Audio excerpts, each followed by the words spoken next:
Hello and welcome back to One Last Night. We'll be continuing where we left off, which, if you recall, is after, um, basically they were captured by bandits. They were on their way to the base of the last survivors, or the survivors, I guess, and, they found that it was oddly abandoned, like, there didn't seem to be anybody around, and usually that only happens if there happens to be one of the big monsters around, but even there, there wasn't anybody around. So they went to another entrance that's usually used in case, there's something happening or there's like a lockdown. And it was there that they were ambushed. So yeah. So I suppose the story will pick up around that time. So I guess without further ado, let us see what happens. Arc 2. Captured.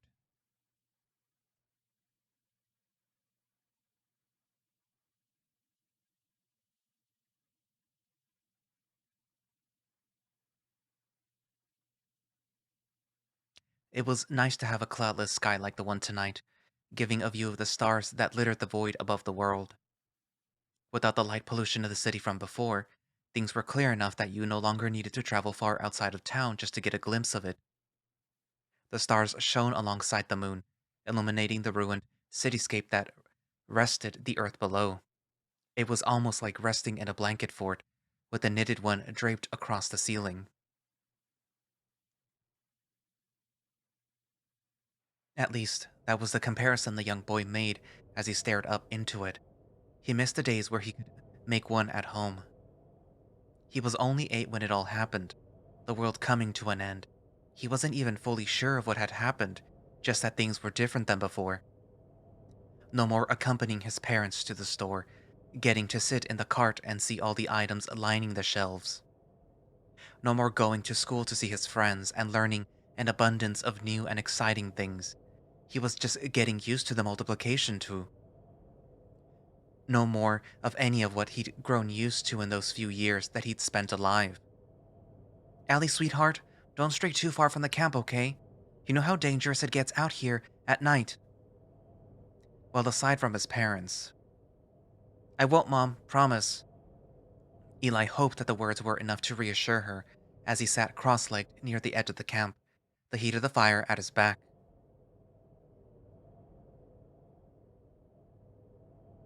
He used a finger and traced the imaginary lines connecting the stars, thinking about the constellations his parents had taught him. He smiled at how good he was at finding them, spending each night scouring the sky for their distant whereabouts. The smile only widened as he placed his favorite by far. Osiphirus. Though he had the story memorized by heart, he always asked his father to tell it to him before bed each night. He could even recall the tale in his voice.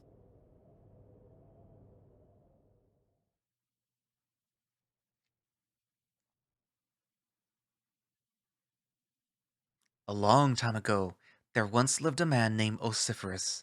He came from humble beginnings, with not much to his name except a decrepit little house. Yet he was happy, for he had a wonderful wife and son whom he loved from the bottom of his heart. He would do anything to keep them safe. Osiphorus developed a kind and caring nature. He helped those in need in his community, especially when the greedy king's soldiers came knocking. One day, a wounded man appeared at his doorstep in need of aid. Unable to turn away a man in need, he brought him in and tended his injuries. The man was a rebel who was attempting to usurp the king and create a fair kingdom for all, one where people like him and Osiphorus would no longer suffer under his rule. Unfortunately, a soldier had seen the man enter, and it wasn't long until the reinforcements returned with him. Osiphorus tried to tell them that it was a misunderstanding, but the soldiers refused to listen to him. They burnt his house to the ground and took his wife and son away. The rebels and Osiphorus were sent to the underworld, their ties to the mortal realm severed. Instead of accepting his fate, however, he pitched a deal to the gods. His fate had been unfair and out of his control, as was the case for most of his life. Rather than containing him to the afterlife, he would be allowed to become a hero in his own right. Like the gods themselves, all a person in need would have to do was utter his name to receive his divine aid. It was a desperate bid, one that both he and the gods would sense was futile. What reason did they have to take worship away from themselves? The gods all laughed at Osiphirus except for one. The goddess of night extended a hand towards him and offered a new deal. He would be allowed to return to the realm of the living once per century, where he would receive divine gifts in order to help people. This, however, would come at a cost. He must give up any distinguishable physical features, as such making him undefinable. Osiphirus immediately accepted the deal and was promptly returned to the mortal plane. Meanwhile, the goddess of the night engraved his image in the sky as a reminder of their accord. Ever since then, there have been reports of a cloaked figure spanning ages, but not a single one could recall him having a face. So, if you ever find yourself in urgent need, find Osiphirus in the stars and bid him your request. If you are lucky enough, he might just answer. Eli stifled a yawn as he finished recounting the tale in his head. Combined with the journey today, he was exhausted. As he finished tracing the constellation, he was surprised to find a star that didn't belong there. He traced it again to be sure, and this time the star had moved. Focusing on the light, he realized that it hadn't been a star at all. In fact, it looked a lot like a butterfly. A glowing butterfly. Eli had never heard of butterflies being able to glow before, and it seemed to be approaching him. He stuck a finger out, letting it land on it as it watched it in awe. This had to be one of the coolest things he'd seen in ages. It was much better than those monsters that he and his parents had to flee from days prior. A soft breeze blew at him, and the butterfly took off, beginning to fly away. He watched it go, not wanting to let it leave. Behind him, he could hear the soft arguing of his parents. They'd been doing this a lot lately. Eli glanced between the butterfly and his parents, unsure of what to do. He had always been a good boy, listening to everything that they said, following their rules. He knew sometimes his parents broke their own rules too, and they always asked him not to tell anyone. They said sometimes they just had to indulge. By that logic, shouldn't he be allowed to indulge once in a while too? With one final look back at his parents, Eli quietly slipped into the night and after the butterfly. It was a bit hard to see at first, as his eyes started to adjust to the darkness while he followed the bug into the distance. He wouldn't stray too far though, since that meant that he could sneak back without them knowing that he was ever gone. Wait up! The butterfly kept drifting farther and farther away as Eli tried desperately to catch up to it. He was getting a little uncomfortable with just how far away he was from camp. Eli started ahead though. A soft light seemed to be coming from over a hill of rubble. He wondered what it could be as the butterfly coasted over it, calling to his curiosity. As he reached its crest, the boy's awe only grew at the sight before him. An entire swarm of the glowing butterflies were dancing in the air together. He marveled at the sight, drawn in by the lure of something new and beautiful. It demanded all of his attention. Eli stood mesmerized as the insects swirled together in a maelstrom of light. It was because of this that Eli failed to notice the man in the center of it all. At first, the insects fluttered around the rabbit, obscuring a proper view of him. After a moment, the boy caught sight of him. 2 tan ears protruded above the head, while his bare torso showcased his white fur decorated with small brown spots. Eli stood there, confused by all of this. Where was this man's shirt? Was he okay? Why did the butterflies like him so much? Maybe if he asked, the stranger would answer. He hesitated though, remembering the message of being careful around strangers. Except wasn't he indulging himself tonight?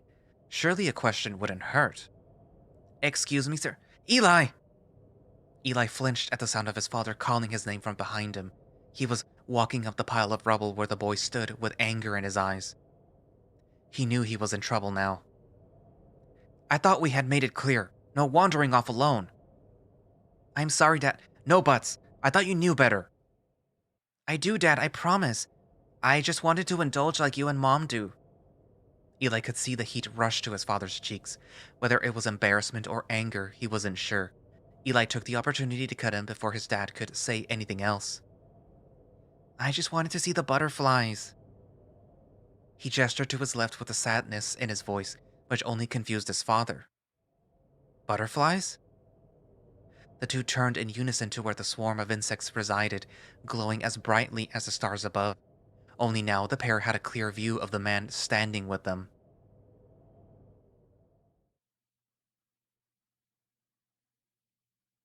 Only it wasn't a man at all. From the upper jaw to the base of his ears, all flesh and fur had slashed off, leaving a darker, hardened skull behind. Blood was splattered across its body, dripping from the eye sockets and the base of its two elongated tusks. Most eerily, however, was a hole in its throat, the source of the glowing butterflies. The insects poured out in a shiny blue swarm, beginning to surround the figure once more. Eli knew this had to be another one of those monsters, another fated. Run! Eli shook himself from the daze, looking up to his father in fear. Run now! Back to your mother! But he was frozen, not wanting to leave his dad behind. Go! It was the final push that he needed, hearing the terror and concern in his father's voice, replacing the earlier anger, sending him sprinting away. Eli focused as best as he could on his footsteps, desperately trying to get back to camp. His mom could help them. She always knew what to do. He stumbled as he ran when he heard a scream of agony from behind, turning to see the swarm overtaking where his father stood. He quickly set his sights back ahead, pushing out the brief imagery of what looked like his father being eaten alive. Butterflies didn't eat meat, did they? Eli tripped when he reached the camp and straight into his mother's arms, beginning to bawl his eyes out at the embrace. Eli, baby, what's going on? What happened? Where's your father? Without looking, the boy pointed behind him towards where he'd last seen them. Help him! The butterflies! I'm sorry! Looking where her son had pointed, she saw the swarm of butterflies at the crest of the hill with the figure standing amongst them. In its paws was a limp, lifeless corpse. Eli's mom quickly knelt down, bringing herself to eye level with her son. It's okay, sweetheart. You're forgiven. Now, Mommy needs you to do her a favor, okay? The boy nodded as a swarm glanced in their direction. I need you to grab your bag and run. But, it'll be okay, I promise. Mommy and Daddy love you very dearly, and we'll see you soon, all right? Eli nodded and gave his mom one last hug. I love you too. The glowing butterflies began their advance once more. Now go, and whatever you do, don't look back. The boy ran past his mother, grabbing his small bag as he made a break for it. He had to listen this time, then things would be all right. Wouldn't they? Eli ran as fast as his short legs could carry him, off into the never-ending night. He stumbled frequently, tears clouding his vision at what had just happened. If only he had listened. If only he had never broken the rules. If only there was more he could do to help. All he could do now was run. He didn't stop when he heard the shrill scream echo from behind, wanting to look back but knowing that it was better if he listened. Instead, he kept moving forward as best as he could, but he knew the creature was beginning to close in on him. Eli ran into an open area, what looked like the remains of a roundabout. He had to keep moving. Suddenly, the boy tripped, his foot failing to clear a piece of jutting cement, sending him sprawling forward onto the hard ground. His pack shot out of his hands as the pebbles scraped at his exposed limbs. Eli let out a cry of pain as he began to sob more furiously. He sat up, gaze focused on the way he came. The butterflies were closing in, the writhing mass of flying insects preparing to do to him what they did to his parents. Slowly stalking behind them was a rabbit, more glowing vermin pouring from the hole in his throat. Was this his end? Wasn't he too young to be brought to the underworld? An idea struck him. He turned his gaze upwards to the open sky as he searched for the constellation of his hero. With the last bits of strength that he could muster, he whispered the words that he'd used so many times in the past, but finally for a reason more serious than a petty want. Please, Osiphirus, help me. But there was no answer. The butterflies begin to close in on their prey, moving swiftly as their wings cut through the night. Still, he had to try once more, louder this time. Osiphirus! Help me! The swarm took to the skies above him, blocking out his view of the stars. This was it. His last bid failed. Eli could do nothing but stare up in horror, the tears refusing to even fall. Get down! The voice echoed in his head, and Eli curled in on himself on command. He had to trust his mother. As he prepared to feel the battering of insects against his skin, he instead felt a surge of heat from overhead as an orange light flashed at his closed eyes.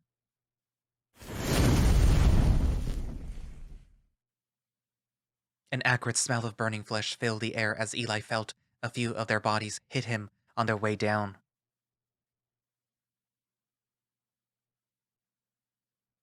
When the heat stopped, Eli gingerly sat up and opened his eyes. What happened? What was going on? The dead bodies of the swarm littered the ground around him. Hey there, you alright? The boy looked towards the voice, shocked at seeing the source originated from that of a cloaked figure. Osiphirus had answered his call.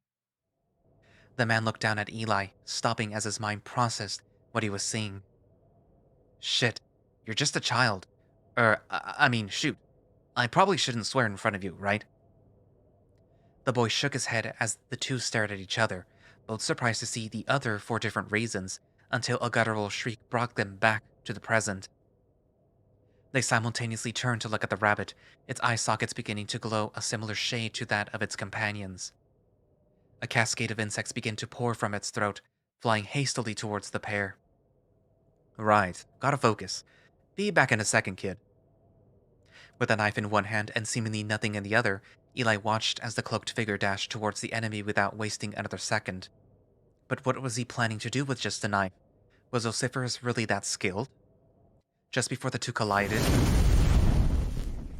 a bright flash of orange light cut through the night air. Eli recognized it as the same that he'd seen through his closed eyes just moments before.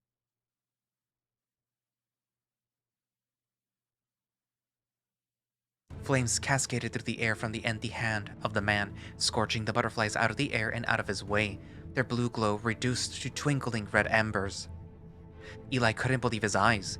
He didn't recall any mention of the hero having the ability to summon flames. A glint of metal on Osiphirus's back drew his gaze to the canister attached there, likely the source of what was fueling the fire.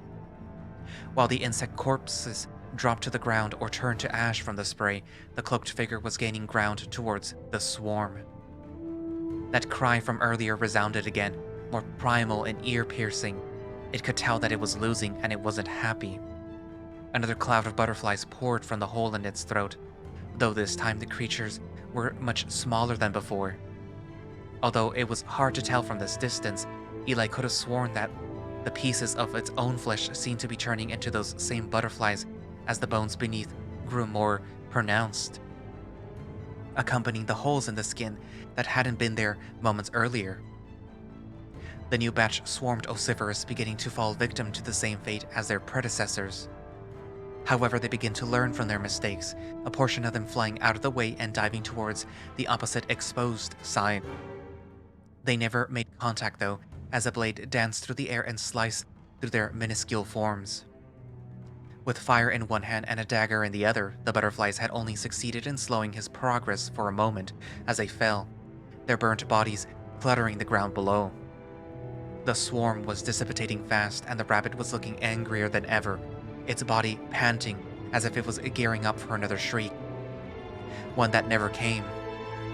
All that Eli could see was a brief reflection of light through the air before a gurgle came from the rabbit. Something was protruding from its throat now, an object that his eyes tracked back to the now empty hand of Osiphirus. The butterflies seemed to stop in air as well, the connected minds of the beings all processing what had just happened.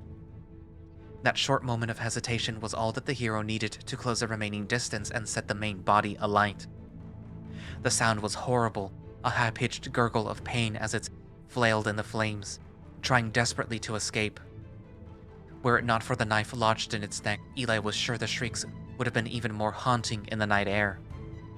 The few remaining butterflies descended clumsily on Osiphirus, attempting to stop the stream of flame, their blue glow dimming as the movement of the rabbit slowed. Silently, the cloaked figure stood over the burning body as the now dull insects dropped from the air. Eli watched as his mouth muttered something silently. After a moment, he turned, walking back towards the boy with a sense of purpose in his step. Sorry you had to, witness all of that. Even now, that kind of thing still fucks. Messes with me. The man let out a quiet, damn it, under his breath, but Eli still heard it. Are you okay? You're not injured anywhere, are you? Osiphirus reached out a hand towards him to check, but the boy flinched away. Eli had wanted to trust the butterfly man that had only ended badly. Even if this stranger was really Osiphirus, could he be trusted? The fight just now was impressive, but that only served to prove that he was dangerous. There really was something to stranger danger after all. Hey now, it's all right. I'm not going to hurt you, kid. His hand still extended, the cloaked figure crouched down so that he could see at eye level with the boy. I just want to help. Eli's hand began to reach towards Osiphirus and paused, still unsure if this was the right course of action. Trust them. Eli's head spun around, trying to find the source of his mother's voice. Where was she? That was her, he knew it. Trust them. There it was, her voice again. This time, when she said it, though, he realized that it came from the same place as earlier. In his head. This wasn't like his thoughts, though. He knew the difference between those and this. This was like someone else was speaking inside his brain. Trust them. Eli still wasn't sure what to do, but he knew that he could trust his mother. She had only ever done things for him, and if he listened to her, they'd definitely see each other again soon. So the boy turned his attention back to the man only to find him scanning the area rapidly. What was it, kid? What did you hear? The man brought his gaze back towards Eli, a concerned and questioning look in his eyes. It took a moment for him to find his voice. I trust you. Osiphirus paused at that, before letting out a laugh. It was hearty and deep, something that made the boy feel safe. I should hope so. I just saved your life. He brought his hand down and ruffled the boy's head fur. I'm glad to hear it, bud. Now, why don't you tell me your name? I can't just keep calling you nicknames after all. Eli shifted into a cross-legged position, getting himself more comfortable. I'm Eli. Pleasure to meet you. The man relaxed at that, his stance taking on a welcoming and open demeanor. Eli, huh? A strong name for a strong boy. Very polite, too. Your parents taught you well. At the mention of them, Eli's expression soured as tears sprang to his eyes. He still didn't know what happened to them.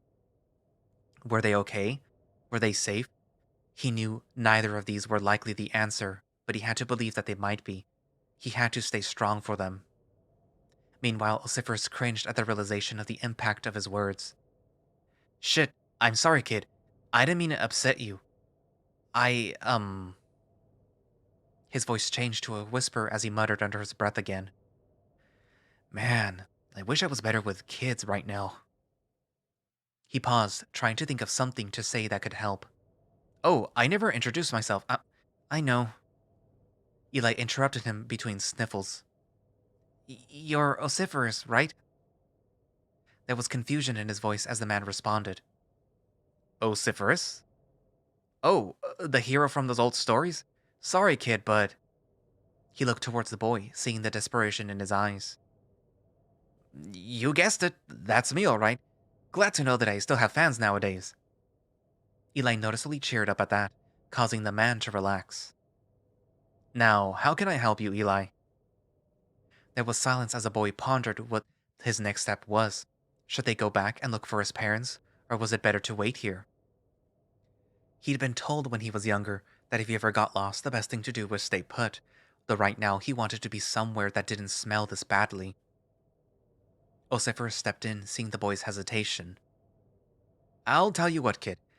I'm getting a bit tired and could definitely use some good rest. How about I bring you back to my camp? We can stay there for the night, and you can have some time to sleep and think. How does that sound? Eli smiled softly and nodded, brushing the dirt off of himself as he stood up and reached for Osiphirus's hand to hold as they walked. Instead, the man hoisted the boy onto his back so that he wouldn't have to walk. Resting there, the boy felt safer than he had in a while and began to drift off. Under the hood, the man smiled gently to himself. Sweet dreams, Eli.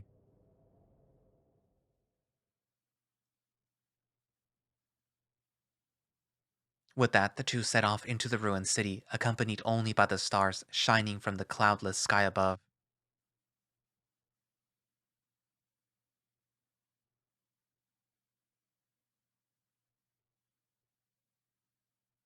Dear Marshall, why does it still hurt even after all this time? It's been over a year since I saw him last. I thought I would have been fine by now. He ruined so much for me, and I've worked so hard to heal those scars to move on. Yet whenever I hear his name or think of his face, I'm filled with an unbridled anger. The way things left off between us was so unsatisfactory, so emotionally raw, that it still hurts to remember. He betrayed me without a second thought, like he never even fucking cared about me. I wish that he would have talked to me, given us a chance to talk things out. Instead, I was met with a wall. He seemed so uninterested, so emotionally dead. It was like he stopped caring about our relationship long ago. After that argument, I just packed my shit and left without another word. Don't get me wrong, I'm more than happy that I found you. You have been nothing but a light in my life. There is nobody in this world that I love more than you, Marshall. But a wound left untreated is bound to fester. He left me with so many regrets and doubts that I'm not sure that I'll ever get answers to.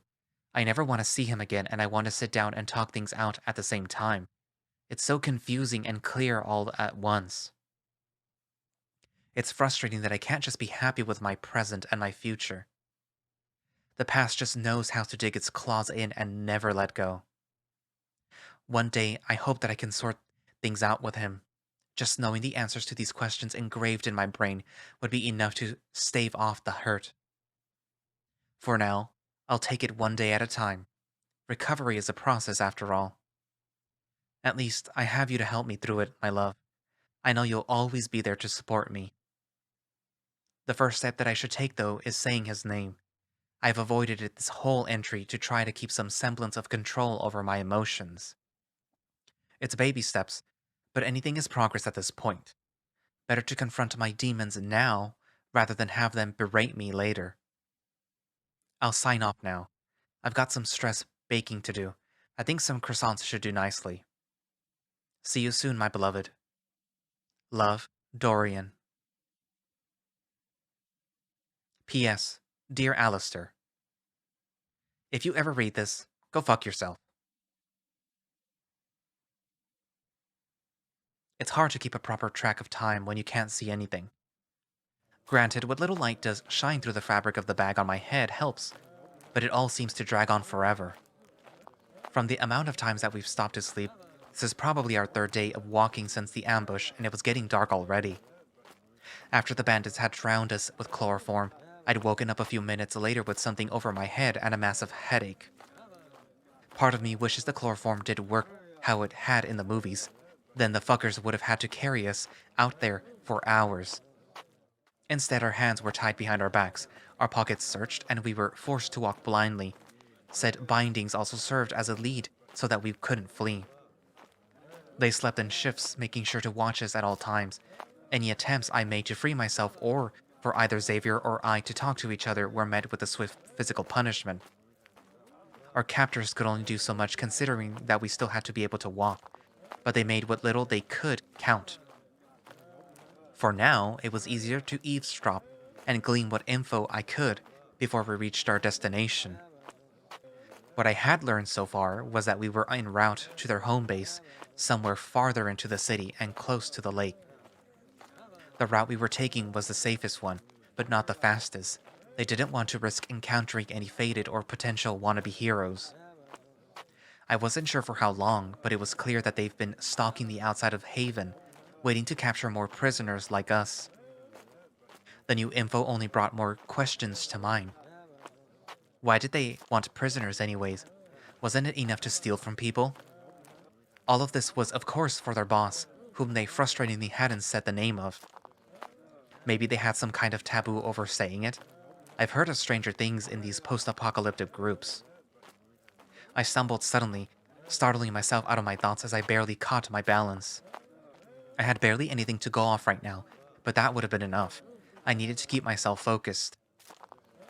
It didn't help that each minute that had passed steadily built up my anxiety in my chest.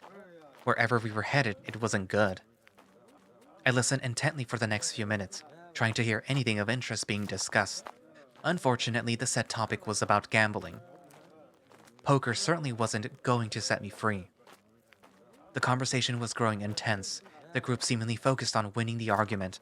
Maybe this was my chance to speak to Xavier? We had to get out of this. I drifted closer to the sound of the footsteps walking next to me. I spoke towards him in a hushed tone, my voice raspy after not having used it for a while, and with barely any water given to me. Hey, Xavier? You alright? I heard a small inhale next to me before the familiar voice whispered back. I don't really know. I'm scared and trying to process it all. You? Trying to be. Don't fret though, kid. We'll be alright. Listen for my signal. How will I know what to... His words were cut off by an impact, followed by a sudden wheeze. Haven't you two learned your lesson about shutting the fuck up? I felt a surge of anger rush through me at the sound. Hey, I was the one who started the conversation, not him. Look at you taking all the blame. What a hero you are. My words were cut off as I felt the air leave my body, the impact of a fist forcing it out violently, leaving me doubled over in pain. Stars danced in my hood as I struggled to recover from the blow. I wasn't given the comfort of catching my breath as a hard boot to my back sent me toppling forward to the ground. I curled myself into a ball, making myself smaller on instinct in an attempt to fill my lungs with oxygen again, my chest burning from the strike. Better to focus on me than Xavier, though. I could hear our captors laughing at me, delighting in my suffering. The media was right. The apocalypse does bring out the worst in some people. My arms were jerked upwards as my lead was tugged. Get up already. We're finally here. I used what little movement capabilities I had to push myself into a sitting position, just barely getting my legs under my feet to stand. We walked forward a short distance before we stopped. The female bandit's voice was raised to speak to the others. Wait here a minute. I'll let them know that we're here so that the boss can come and see our haul. Her footsteps moved away from us, leaving Xavier and I with the remaining two bandits. This was our last chance to try something. The anxiety reached its peak, stress spreading throughout my body as I let my fight or flight instincts take over. I had to act now. Grabbing the rope behind me, I tugged it forward suddenly and felt it slack as the bandit was brought closer towards me. I took a big step back and flung my head backwards, hoping for the best. I felt the crunch of his nose as it impacted against my skull. Fuck! The rope dropped as he let go from the shock, an opportunity I used to kick backwards and send him onto his ass. I could do this. I could get us free. There were sounds of scuffling next to me, Xavier having realized that that was the signal. As fast as I could manage, I grabbed the rope and... My movements were halted entirely as a loud and sudden cry of pain resounded from the direction of the other bandit. Well, I've never heard him yell like that before. It was unmistakably Xavier. Take another fucking step and another of your boyfriend's fingers gets broken. Understand? I stood frozen from the shock of it all, the adrenaline leaving my body as reality set in. Of course they'd use him against me. What other tactic did this scum have? I stood still as the remaining fight left my body, replaced with guilt as Xavier softly whimpered over his broken finger. As much as I wanted to reason with myself that it was a worthwhile attempt, it had gotten us nowhere. We were still captured by a group of bandits, and now Xavier was injured for whatever was to come.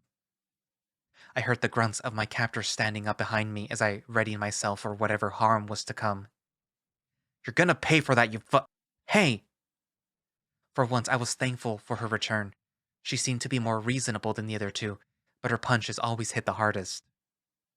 Don't damage the goods any further. They're the last two that we need. A frustrated sigh came from the second bandit, and I could feel his eyes boring a hole through the bag.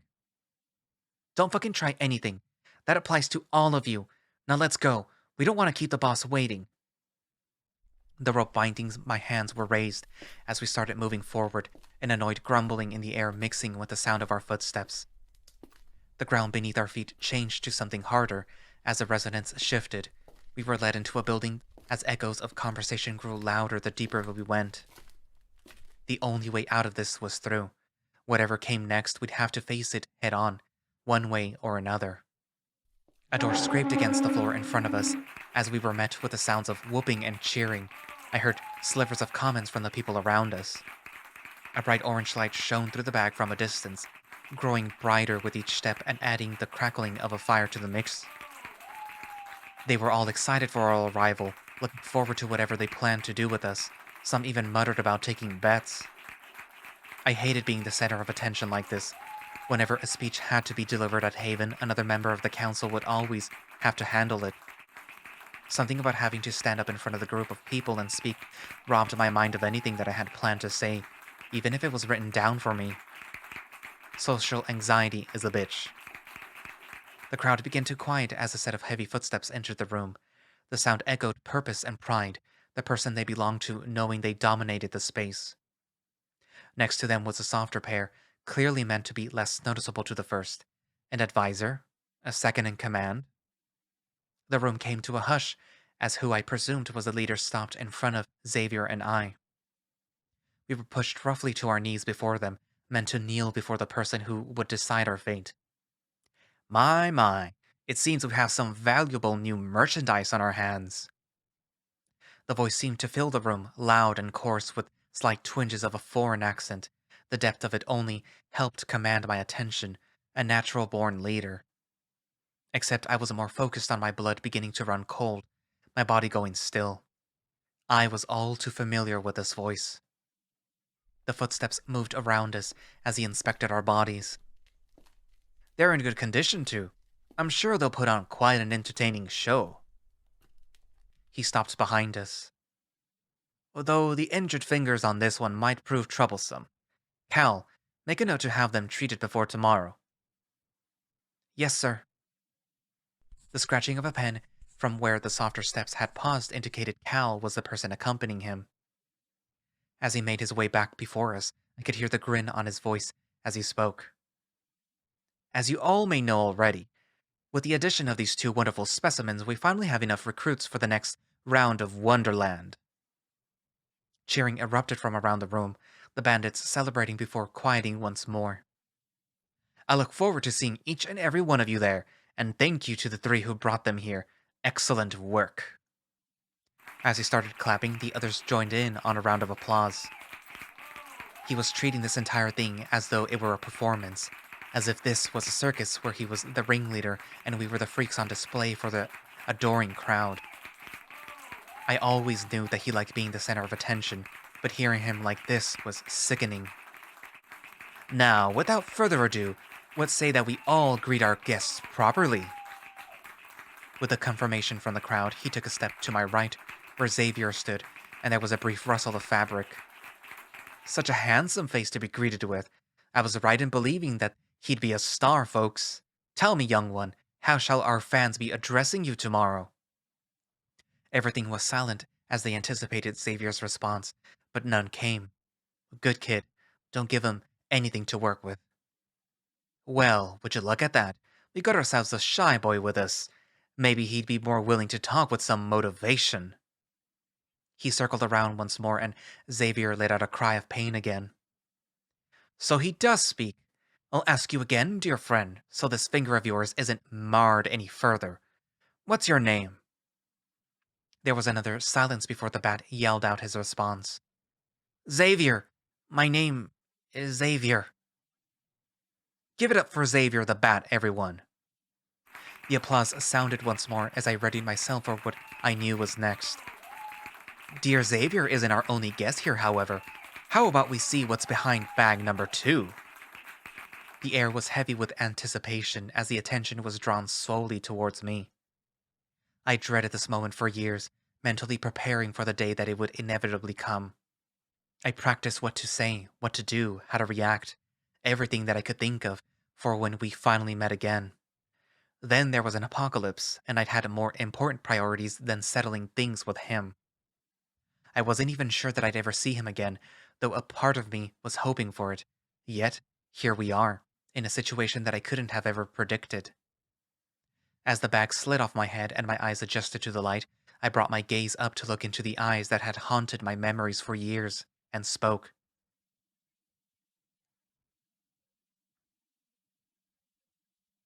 "Hello, Alistar." Everything remained silent as I waited for a response, punctuated by the shock of Alistar's face as he stared at me. It's been, what, a little over 3 years since we last spoke? I knew I should be taking stock of my surroundings, trying to learn everything that I could about where I was and what was happening. Instead, all my brain could focus on was the anger that started to burn in my chest at seeing him again. The rage that had spent so many years simmering just beneath the surface started to boil over.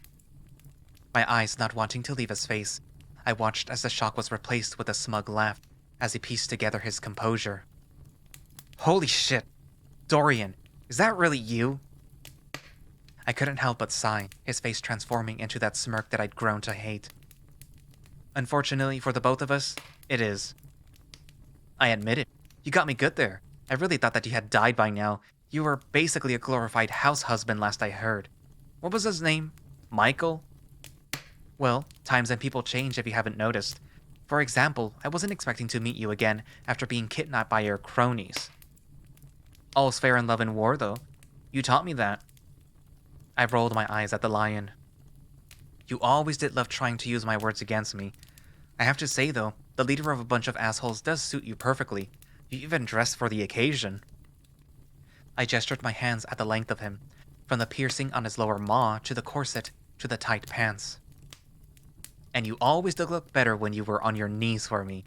And look, your hair is already tied back." An involuntary grunt of disgust escaped my lips. "How have you been, though? I thought you and the wolf were doing quite well. Did he leave you already, or did he die to get away from you? Either way, I see you move on fast." He gestured vaguely to the bat next to me, the seething in my chest reaching an apex as I struggled to contain it. "He's out there. I just need to find him." "Aw, still as delusional as ever, I see. Your devoutness would almost be inspiring if it wasn't so sad." "Then how about you? Still as alone as ever, trying to make yourself seem important? I see that's why you're surrounding yourself by a bunch of nobodies. If not you, they'd easily find some other shit show to worship. In case you forgot, you're replaceable." I could see the twitch in Alistar's eyebrow at my words. Direct hit. Before he could break the facade, however, a hand set itself on his shoulder. "Sir." I'd nearly forgotten about the other people in the room, whispering confusedly to each other in trying to figure out what was going on. I'd wanted to look at Xavier, but my eyes affixed themselves on Alistar's assistant instead. I'd only ever met one palace cat in my life, and I wasn't ever going to forget him. He looked significantly different now, though. I remember his features being perfectly symmetrical once, but now he was scarred. A jagged streak ran its way down his cheek, while the other was straight down his face, crossing over his now unseeing eye. What was strange, though, was that they were distinctly burn scars. It begged the question. Were they intentional? Before I could try and provoke either of them again, a cough from Xavier drew the attention of the room back to him.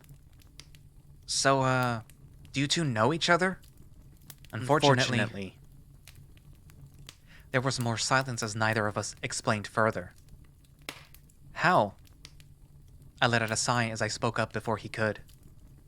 "Xavier, this is Alistar, my ex." His eyes went wide as his mouth opened and closed repeatedly, trying to find the words to convey anything about this situation. A smile finally crossed my face at that.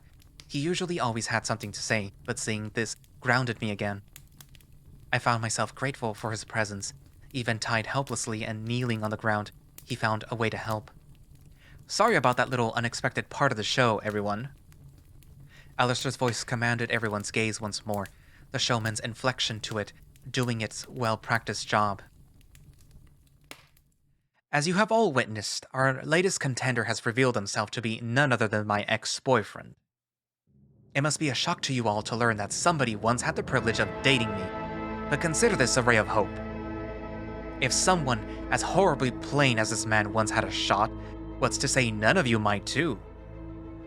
A red flushed my cheeks, whether from embarrassment, fury, or both, wasn't entirely sure. You and I both, I couldn't even finish my words before I was met with a quick and decisive backhand from Alistar. My cheeks stung as he lowered his voice, looking me directly in the eyes as all hints of amusement left. Quiet now. This is my show, not yours. I shivered at the cold tone, the harshness catching me off guard. Immediately he continued past my outburst, as though nothing had happened. Something else was off though, but I couldn't put my finger on it yet. Alistar had always been a calloused, controlling asshole, but this was different.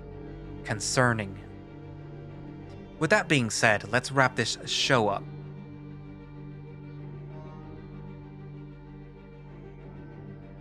He turned to the two of us, both he and Cal, staring down where we knelt.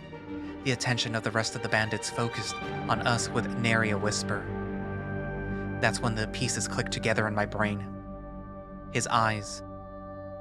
When we were talking before, after the shock of my reveal, his eyes portrayed the Alistar that I had once dated, the one that I'd spent nearly 2 years of my life with. I had thought the whole act I'd been hearing was just that of a show, something that he'd used to lead these people and keep them in line. But when our eyes met, it was like there was someone else looking back. I could see traces of the person that I once knew, yet it was like another person was in control of his actions. By instinct, I focused my attention to the only other person who had met him, as if looking for some kind of confirmation. From the other time that I'd met him, Cal had worn a neutral expression and hadn't been very expressive. It seemed that he hadn't changed. He studied my face for a moment, as if he could understand what I was thinking, and gave me a nod so slight that I might have imagined it. What was going on here? Alistar had been speaking the whole time, but I only tuned in again as the speech was coming to a close.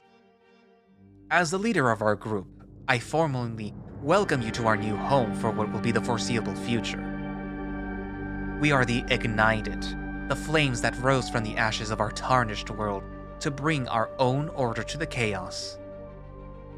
We are what this world needs to bring forth a better future. You are both lucky and privileged to be able to join us here today. Hopefully one day you may see our ways and join us, to bear the mark of the enlightened like the rest. The sounds of the fabric shuffling around us as each individual member bore a burn scar, showcasing their membership. This was more than just some banditry. These people were fucking insane. It was nearly cult territory, and that thought alone was terrifying. More so by the fact that we were their prisoners. May the fates steel your hands wisely.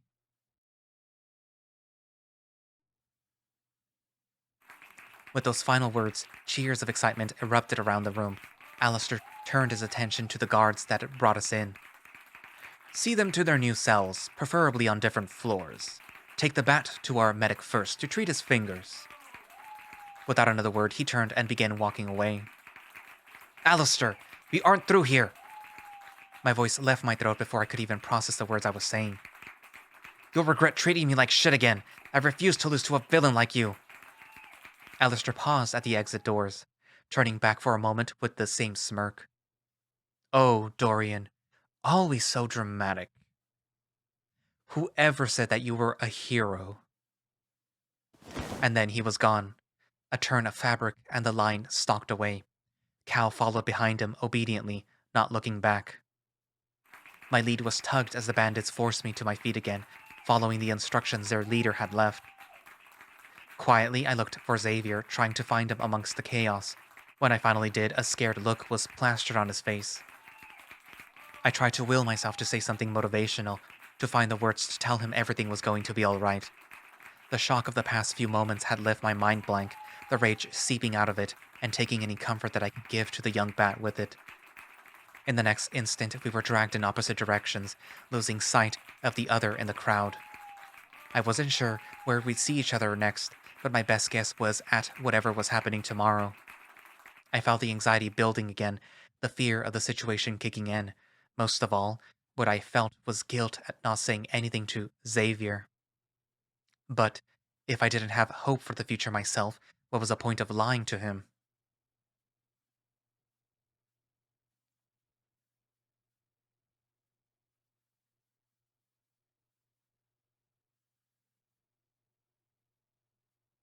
I didn't really know what to expect when they said that they were going to put us in cells, but it certainly wasn't including a family photo album. I flipped through the pages watching the lives of these strangers as they first met, got married, and had 3 kids together. Where they were now was anybody's guess, but hopefully they weren't locked in an abandoned storage unit. When the bandits had led me through the halls, they thankfully hadn't placed the old bag back over my head. I'd gotten a good glimpse at my surroundings. It looked like they were residing in one of those self-storage facilities, each room serving as a bedroom, a cell, or their intended purpose of a storage. It was impossible to know what kinds of things had gathered here over the years, but there were enough that I saw on my walk to distract myself a bit. The cell that they had thrown me in had a box after box of pictures from various families, illuminated by the small lantern that they had given me to see. It was one of these 3 useful things that I had been given, the other 2 being a lidded bucket for personal business and a decently sized blanket. Home sweet home. I picked another album up and began flipping through it. A pang of sadness grew in my chest, knowing that I no longer had any photos of my loved ones. Tears began to well up in my eyes, blurring my vision. I tried to blink them back, but it was too late now, as they spilled over and wet my face. I'd nearly died twice this week after 2 separate fated encounters, one of which I'd stupidly left my spear behind, and now I'd been kidnapped by my ex. The same ex who clearly had plans for me that I didn't know and was also running a bandit cult, and had no clue why Haven had tried to contact me. I didn't even know if Xavier was safe. I ended up getting his fucking finger broken in the process of everything. In all of my efforts to try and be some kind of hero, I'd only been a hindrance. I'd owe a lot to the Bat for sticking with and helping me through this week. As much as I pretended to be some kind of mentor, I knew that I was nowhere near qualified enough. I was a fucking freelancer. What made me think that I was qualified for any of this? Everything that had gone wrong recently was because of me and my carelessness. Now it was up to me to set things right. I wiped the last of my tears with my shirt, surprised to hear a crinkling of paper from my shirt pocket. I dug my fingers in and pulled out a small folded paper. Unfolding it, I found the Morse code guide from Xavier staring back at me. I guess the bandits had either missed it or determined one piece of paper wasn't much of a threat. For now, I tucked it back in while I set to organize my current living space. Might as well make it look nice to help clear my head. Thankfully, they'd given me a unit with not much in it. There were a few cardboard boxes scattered about the room, accompanied by a wooden shelf with various old newspapers stacked on it. Opening the remainder of the boxes revealed even more photo albums, all from various families and lifetimes. Clearly, the bandits had stuck whatever they didn't deem useful in the cells. I doubt there was a way that I could fashion any sort of weapon with a picture. The sound of breaking the shelf could be too loud as well. Besides, a plank that big would cause more splinters than stealthy knockouts. I placed the bucket in the furthest corner and the boxes of photos in the adjacent one. I placed my blanket over a few kids' playmats to make a shoddy bed for myself. It wouldn't be comfortable, but it was better than sleeping on the cold hard floor. The shelf sat next to a pipe that ran through the ceiling and floor. I hoped that it wouldn't start dripping to drive me further into insanity. Finally, I grabbed a stack of newspapers to use as a makeshift pillow. With that, my new room was organized. Even rearranging the few things that I had to work with had cleared my head a bit, which meant that it was time to do the same with my thoughts. This wasn't the first time that things had gone to shit for me, and I doubt that it'd be the last. There were plenty of unanswered questions rattling through my head. So let's organize. The best thing that I could do was break the thoughts down into categories and go over them individually. Alistar. My ex-boyfriend runs a cult. is something few people get to say in their lifetimes, and somehow I ended up being one of them. I felt that familiar anger that accompanied thinking about Alistair begin to surface once more, threatening to overwhelm me. It was like a tsunami, destructive and aggressive on the surface, but the true power lingering just beneath. I wasn't even sure how I was supposed to process this. It was just something that I had to take at face value and move on. While it was true that we hadn't seen each other in years, in the time that we had gotten to know each other and even lived together, I had never seen that he would go this far. He always seemed like a genuine guy, outgoing to make people comfortable and caring to all the strangers they met. From what he told me from when we were together, Alistair had been raised in an orphanage and took on the big brother role while he lived there. He helped the other kids sort through their problems, teach them how to read, and all kinds of stuff all the way until he moved out at 18. In hindsight, his caring nature lent a lot to his newly minted persona as a cult leader. He'd always had an almost regal nature to him, unintentionally ironic for a lion. Even after he'd moved out, he regularly sent money back there to help keep it in working condition. That was the kind of man that I had fallen in love with.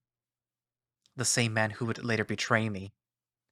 When we broke up, it left me wondering how much of that side of himself that he showed me was real and how much was a facade. Now seemed to have my answer. Yet, a thought in the corner of my mind still nagged me. This wasn't like him. Alistair was an asshole, but he wasn't some villain. There had to be more going on here. He could have changed since we last spoke, and I knew for a fact that Apocalypse changes people. Just look at what had happened to me. I'd started out as someone lost, looking for their boyfriend and hopelessly useless, just like most people when it first began. And then over the course of a year, I'd grown into the founder of a group quite the opposite of this one where I had helped give people safety. I'd fought monsters and won, broken through the barriers of myself that I didn't even know were there, starting to slowly turn into the hero that I'd always fantasized about being. Granted, I owed all of that to Marshall. I used him as my motivator to get through this, often asking myself what he would do. In the end, it changed me a lot in unexpected ways. But Alistair, would he have gone this far off the deep end? I had no idea what his motivations were, and it scared me. What does Alistair want? I thought back to our encounter earlier, how his eyes seemed so wrong. It was like an entirely different person resided there, yet I could see traces of the person that I once knew. It bothered me in a way that I couldn't quite describe, just another mystery that I had to uncover. Rounding out my thoughts of the encounter, there brought up whatever the event of Wonderland was multiple times. Alistair had put quite the emphasis on the entertainment value of the spectacle. That worried me. It had been impossible to glean any specifics from their vagueness, an effort that I'm sure was intentional, except that we were the final two that they needed to run it. Whatever the spectacle that was running tomorrow, the prisoners they'd been gathering were the contestants, and this blatantly wasn't their first rodeo. I wasn't sure that I'd be able to get much sleep tonight.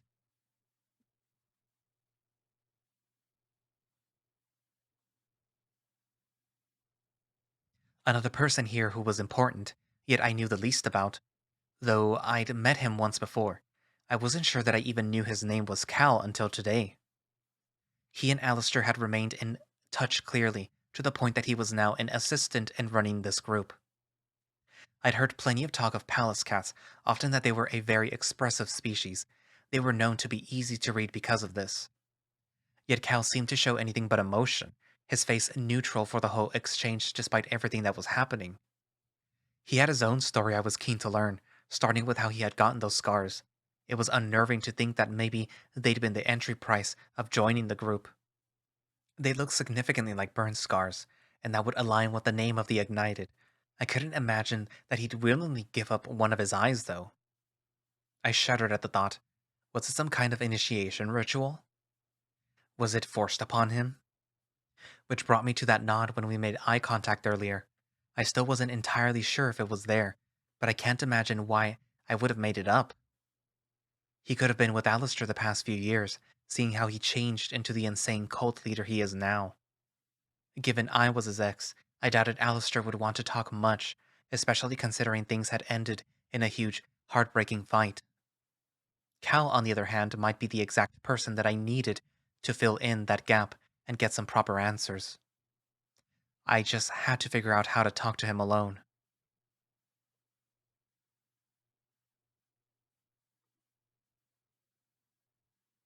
I found myself pacing as I thought of Xavier, worry spreading through my chest. Our last interaction. I couldn't manage to say a single word. I regretted it immensely. More than anything, I wanted to be there for the bat, to tell him things would be alright. Instead, the last look that he'd given me was one of full anxiety, and I just watched them separate us. In my desperate bids to be a hero, I was acting far from heroic. I'd let my emotions get in the way and had floundered. Recounting my days with the bat, I'd grown to trust him significantly. I regretted the skepticism and suspicion that I'd shown him so much of. I knew that I had to be cautious, but he had saved my life that day. If that wasn't the biggest display of trustworthiness, I didn't know what was. I doubted him for days, even though I was already convinced. The trauma of that bunker was real, and I knew it from the start. The look in his eyes telling me everything. Guilt, worry, and regret all flooded me. I needed to do better. For him, for myself, for everyone else that would need my help in the future. I felt myself recoil, the realization that Xavier was once again stuck in an enclosed space without any windows hitting me like a train. He had faced trauma after trauma since he escaped from the bunker. With a sigh, I tried to release the built-up tension I'd been storing. I'd see him tomorrow at whatever horror Wonderland turned out to be, and I hoped that we could talk then.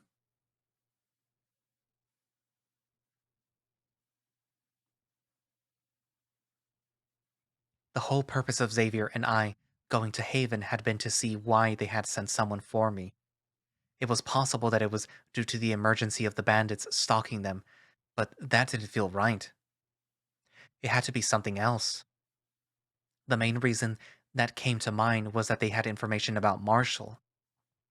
It seemed like a long shot, but I couldn't help but hold out hope. Over the past years, I had done everything I could to try and find him. Every survivor from Haven or the other camps that I'd met, I would ask about him. None of them had any answers. I scoured the whole city looking for him and came up with nothing, which is what kept me motivated. It was a lot stranger for there to be no trace of him than it was to follow a rumor to a dead end. He had to be alive still. I just needed to figure out where. Which once again brought me to the possible news at Haven and whatever they might have uncovered.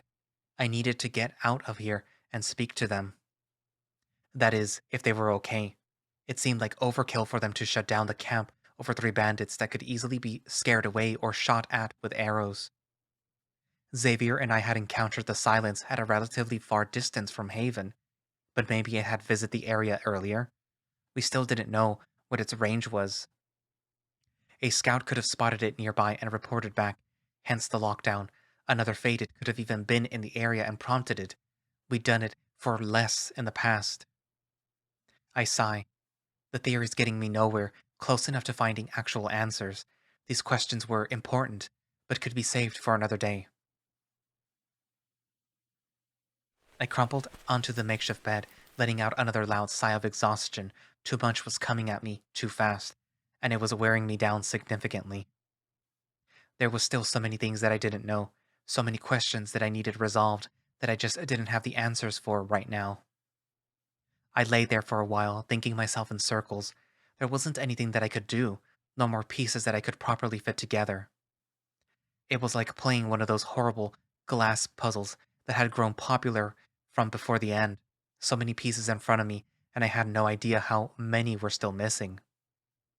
All I could do right now, it seems, was hope. So I closed my eyes, pulled up my covers, and let myself slowly drift off into the void of sleep. So that's where I'm going to leave it for today. So, we got to meet Dorian's ex-boyfriend.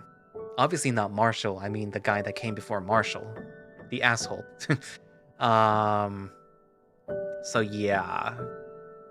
The cult leader, I guess, apparently runs a group of people that, have burn marks instead of like tattoos, I guess. It's easier to burn someone than, tattoo them or something else. Yeah.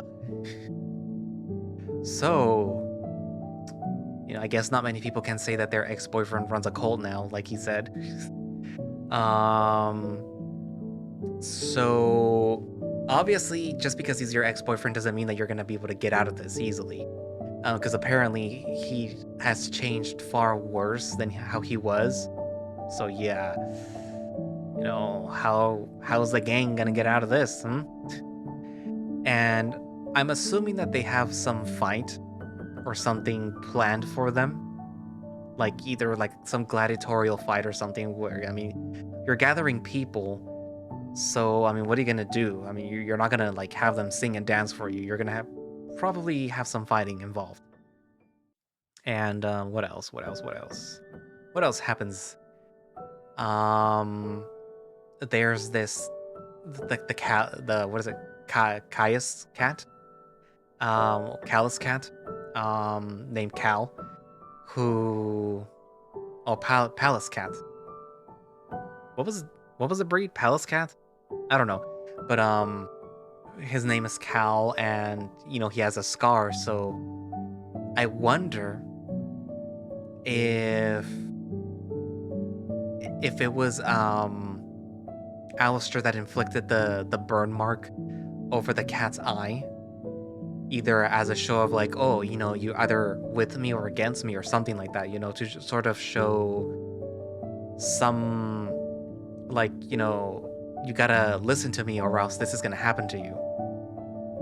Obviously the burn marks are initiation scars, but still, it's a little weird that it's over the eye and not, somewhere else, like an arm or the hand or the shoulder or something. But yeah. Anywho, so write down your comments in, in the comment section, and thank you all for watching/listening. If you would like to play One Last Night yourself, you can find it over on itch, and you can find a direct link to it from the One Last Night. Oh, is it? Do they have a Twitter page?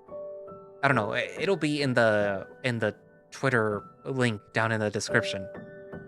And I think they have a Patreon or something. I forget.